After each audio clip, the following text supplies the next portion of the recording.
stars. For dozens of millennia, if not longer, humans have been plotting the movement of the stars, studying the heavens, constructing calendars, and erecting monuments to track the procession of the constellations and heavenly bodies across the night sky. Several constellations and stars have played an important role in ancient cultures and the belief of the celestial origins of our species. In the places where these legends emerge, we find structures that correlate with the position of the stars and constellations in the sky. And, perhaps the most prevalent of all these correlations is with the Orion constellation.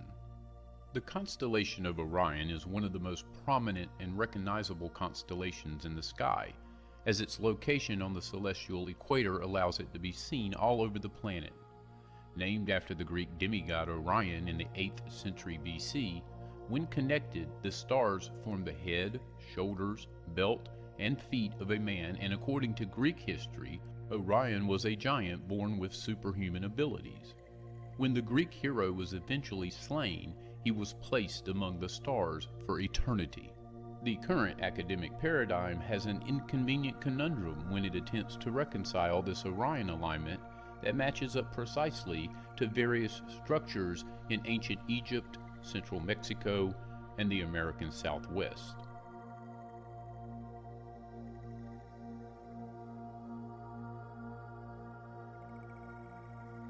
The Orion correlation theory was put forward by Robert Bauval, who noted that Mintaka, the dimmest and most westernly of the stars making up Orion's belt, was offset slightly from the others.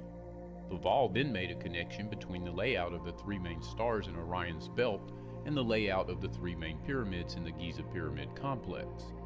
He published this idea in 1977 in the journal Discussions in Egyptology, Volume 13. The idea has been further expounded by Bauval in collaboration with Adrian Gilbert in the book The Orion Mystery from 1994. The basis of this theory concerns the proposition that the relative positions of the three main ancient Egyptian pyramids on the Giza Plateau was by design, and correlated with the relative positions of the three stars in the constellation of Orion, which make up Orion's belt, as these stars appeared in 10,000 BC. We know from the pyramid texts, which are among the oldest religious writings in the world, that the ancient Egyptians believed that the gods descended from the belt of Orion and from Sirius, the brightest star in the sky, in the form of human beings. This is critically important to Egyptian cosmology, as Orion was associated with the god Osiris and Sirius was associated with the goddess Isis, who together are said to have created the whole of human civilization. The three pyramids at Giza are some of the most mysterious, perplexing, and magnificent ancient structures in the world. Together they demonstrate the concept of sacred alignment as they form a precise three-dimensional map of the stars in the belt of Orion onto the ground. Their size and placement also takes into account both the visible brightness and location of the stars within Orion's belt, as the two larger pyramids are lined up perfectly in comparison to the smaller offset pyramid of Menkaure. Additionally, the Giza Plateau is located at the geographical center of the Earth, which means that it is positioned exactly in the center of the Earth's landmass. The central pyramid, Khufu, is not only the last remaining of the seven wonders of the ancient world, but it is more aligned to true north than the Greenwich Observatory in London.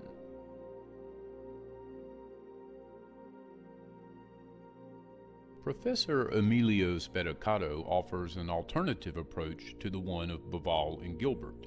He argues that there exists a better fitting alignment with three volcanoes on Mars, and that they were visible from Earth between 7000 and 700 BC. The volcanoes' names are Ascratius Mons, Pavonis Mons, and Arsia Mons. Since a time not now known till about 7450 BC, when the last ice age ended very rapidly, Mars was a satellite of Earth. From 9450 till about 7000 BC, Earth had a second satellite, the Moon, captured about 9450 BC from a body whose mass was about 10 times Earth mass. At about 7000 BC, mass from a Jupiter impact also impacted Mars, breaking its gravitational tie with Earth. Between 7000 BC and 700 BC, Mars moved along an elliptic orbit that saw it passing close to Earth every 54 years at a distance smaller than the Moon's distance. Due to gravitational tide effects when Mars was closest to Earth, many Martian volcanoes probably erupted.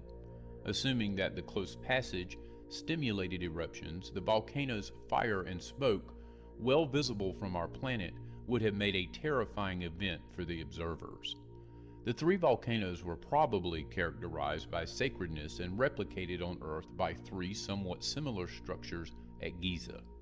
Spedicato argues that the pyramidal form was chosen based on the observation of the likely triangular forms under the volcanic flames.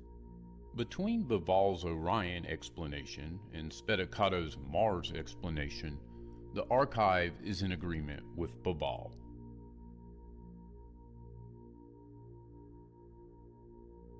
If we move 500 miles south of Cairo, we will find on a desolate plain in the eastern region of the Sahara Desert the mysterious archaeological site known as Nabta Playa.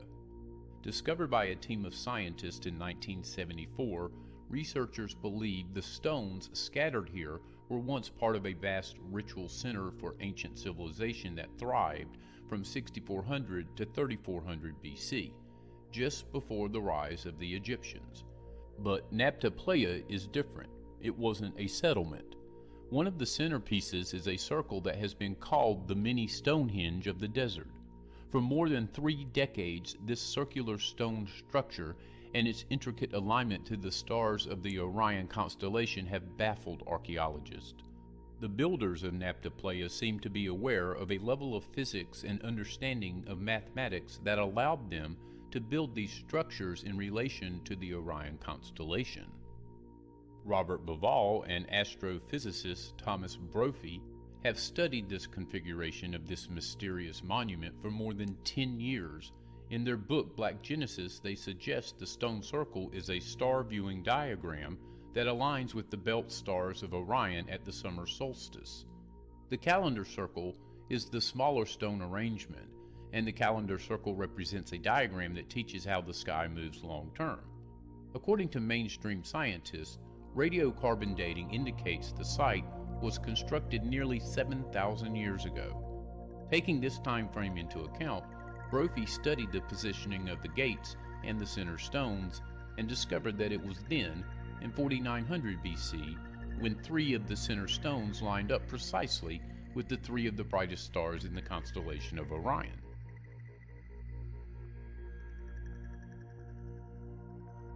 Just 35 miles northeast of Mexico City in the highlands of central Mexico lie the ruins of Teotihuacan, an ancient city once inhabited by more than 150,000 people. Researchers believe the impressive structures here, including 2 large pyramids and a temple, were built in the 2nd century BC, and like the Egyptian pyramids of Giza, the monuments point directly to the 3 stars of Orion's belt. The city was one of the largest in the world at its peak, with an approximate population of 150 to 200,000 people. Although the city predated them by several centuries, it was the Aztecs who gave it the name Teotihuacan, meaning the place of the gods, as they believed that it was the place where the current world was created. The construction of Teotihuacan was attributed to the Quinametzin giants, a race of giants who populated the world during the previous era and whose survivors were hidden in those days. The Quinametzin were created during the era of the Son of Rain, and their rule ended when Quetzalcoatl made rain fire and the Quinametzin burned to death. Like many sacred sites from the ancient world, the observatories, pyramids, and structures at Teotihuacan are constructed according to celestial alignments. The complex at Teotihuacan contains 3 pyramids, 2 larger and 1 smaller, boasting a similarity to the layout of the pyramids at Giza and forming another correlation to the belt of Orion. The Pyramid of the Sun is said to be aligned with the Pleiades, another constellation of great importance that is often connected to the constellation of Orion. Also, what is incredibly interesting is that the pyramids in Teotihuacan reflect the position of computer chips. The city layout resembles a computer circuit board with two large processor chips. The Pyramid of the Sun and the Moon are connected by the long Avenue of the Dead that runs from the north to the south. There is another avenue of equal length that runs from east to west. Along the avenue there are a series of open courtyards with small platforms. The courtyards are 475.72 feet or 145 meters wide. There are numerous similarities to the pyramids of Giza in Egypt using the same mathematics as in the Giza Plateau. The base of the Great Pyramid and the one of the Sun in Mexico measures 750 square feet. The Pyramid of the Sun is exactly half as tall as the Pyramid of Giza.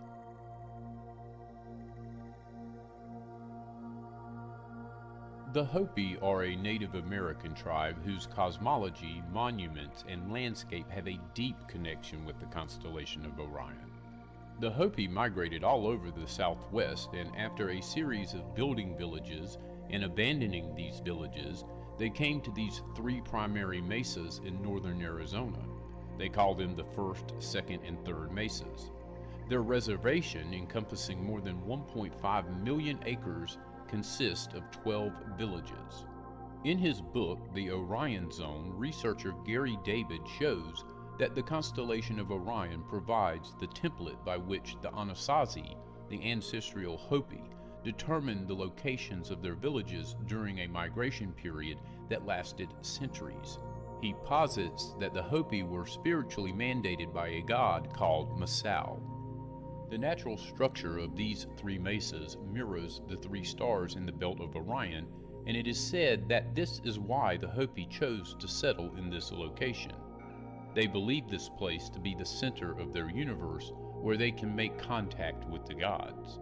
Furthermore, when connected to other Hopi monuments and landmarks around the southwest, the collective sites are said to map the entire constellation of Orion. Mintaka, a double star and the first of the Trinity to peek over the eastern horizon as the constellation rises, corresponds to Arabi and Hotevilla on the third mesa. The former village is the oldest continuously inhabited community on the continent, founded in the early 12th century. About 7 miles to the east, located at the base of the second mesa, Old Shangopovi was reputedly the first to be established after the Bear clan migrated into the region around 1100 AD. Its celestial correlative is Alnilam, the middle star of the belt. About 7 miles farther east on the first mesa, the adjacent villages of Walpi, Sikhomovi, and Hano, the first of which was established prior to 1300 AD, correspond to the triple star Alnatok, rising last of the three stars of the belt. Nearly due north of Arabi at a distance of just over 56 miles is Beitatakan Ruin, while about 4 miles beyond Keat Seal Ruin. Located in Navajo National Monument, both of these spectacular cliff dwellings were built during the mid-13th century. Their sidereal counterpart is the double star Rigel, the left foot or knee of Orion. Due south of Arabi, approximately 56 miles, is Homolovi Ruins State Park, a group of 4 Anasazi ruins constructed between the mid-13th and early 14th centuries. These represent the variable star Betelgeuse, the right shoulder of Orion. 47 miles southwest of Arabi is the primary Sinagawa ruin at Wupatki National Monument, surrounded by a fewer smaller ruins. Built in the early 12th century, their celestial counterpart is Bellatrix, a slightly variable star forming the left shoulder of Orion. About 50 miles northeast of Walpi is the mouth of Canyon de Chelly, where another national monument is located. In this and its side canyon del Muerto, a number of Anasazi ruins dating from the mid-11th century are found. Saf, the triple star forming the right foot or knee of Orion, corresponds to these ruins, primarily White House, Antelope House, and Mummy Cave. If we conceptualize Orion not as the rectangle but as a polygon of 7 sides, more specifically an hourglass, appended to another triangle whose base rests on the constellation's shoulders, we see the relative proportions of the terrestrial Orion coincide with amazing accuracy. The celestial architecture of ancient Egypt. Ancient Egypt was a civilization in which architecture sprang from religion. No better example could be given than the Egyptian tomb. The ancient Greek historian Diodorus, who lived in the 1st century BC, wrote of the Egyptian fascination with the afterlife. Diodorus speaks, "The inhabitants of this region consider the term of man's present life to be utterly insignificant, and devote by far the largest part of their attention to the life after death. They call the habitations of the living places of sojourn, since we occupy them but for a short time. But to the sepulchres of the dead they give the name of eternal abodes, since men will live in the other world for an infinite period. For these reasons they pay little heed to the construction of their houses, while in what concerns burial they place no limit to the extravagance of their efforts." As to extravagant efforts of construction, no other work of Egyptian architecture stands out more boldly than the pyramids of Giza. What is even more astonishing about the 3 pyramids perched atop the Giza Plateau is their alignment with the 3 stars in the constellation of Orion's belt. Let's dig a little deeper. Now in plan view, the Great Pyramid of Khufu and the Middle Pyramid of Khafre line up perfectly when drawing a straight line at a 45-degree angle from each of their 2 center points. However, when extending that same line towards Menkaure, the small pyramid, it doesn't line up with the other 2 larger pyramids. When comparing this offset of the pyramid with Orion's belt, the same offset is seen in conjunction with a 3rd and smaller star in this constellation. Thus, we see here an architecture based on astronomy. Now, besides the pyramids of Giza lining up with Orion's belt, there are also other pyramids to the north and to the south of Giza that correspond to other stars in the constellation of Orion. For instance, just 5 miles north of Giza is Abu Rawash, which is the site of Egypt's most northerly pyramid. It is also the earthly counterpart of the celestial Saif, the star in the lower left position in Orion. Traveling south to the town of Zawet el Aryan, we find the 2 pyramids complexes, which on land correspond to the star Bellatrix in the upper right area of Orion, which is above. Also, when looking at a map of Egypt facing south, we see the constellation of Orion before us and the Nile River symbolizing the Milky Way. For the ancient Egyptians, the constellation of Orion was also associated with the god Osiris, the lord of the underworld and of rebirth. The concept of death and rebirth was for the Egyptians a common occurrence, which played out in the very geography of the Nile Valley. For each year the Nile would flood, bringing with it rich and fertile soil that was essential for agriculture. The time of the flooding of the Nile also coincided with the reappearance of the constellation of Orion, which had been out of sight for 70 days. Thus, with the annual flooding of the Nile, Osiris was reborn. To the left of Orion is the star Sirius, associated with the goddess Isis, the consort of Osiris. Isis followed Osiris across the sky. There they ruled the heavenly kingdom. They ruled the night, for theirs was the kingdom of the dead. The tombs of the Egyptians were covered with hieroglyphics, also known as the pyramid text. The ceilings were covered with paintings of the sky, along with the paintings of the gods mingled with the constellations. However, the Great Pyramid, though believed to be a tomb, has no hieroglyphics at all, not in the Queen's Chamber, nor in the King's Chamber, and neither in the Grand Gallery. What is present in both the Queen's and King's Chamber are shafts that would seem to point to certain stars and constellations. For example, the angle of the southern shaft of the King's Chamber is 45 degrees. When calculating back to the building of the Great Pyramid, the shaft lines up perfectly with Orion's belt. When using the same calculations in the Queen's Chamber, the southern shaft points to Sirius, the star associated with Isis, the consort of Osiris. The ancient Egyptians worshipped the stars, for the stars were manifestations of their gods. The Egyptians also used the positioning of the stars to help them build and align their monuments. Also, the hieroglyphics etched within the tombs of the dead pharaohs would assist the soul on its ascension to the constellation of Orion and be united to Osiris. So it is evident that both architecture and religion were intertwined in ancient Egypt, and that astronomy was the glue that bound everything together. So, after examining the relationships of Egyptian architecture and religion, and how astronomy was the guiding factor for both, then we could argue that the ancient Egyptians were attempting to build none other than heaven on earth.